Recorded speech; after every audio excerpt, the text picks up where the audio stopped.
సాయంకాల సమయములో సంధ్యాదీపారాధనలో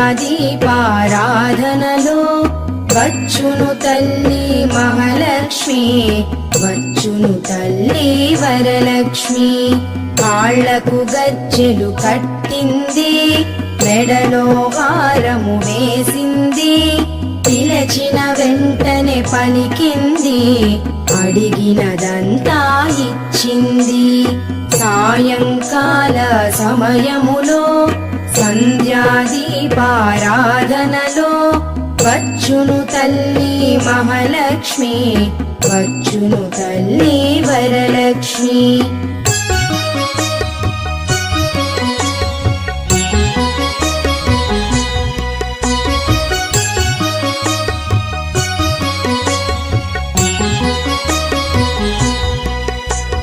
ధనములని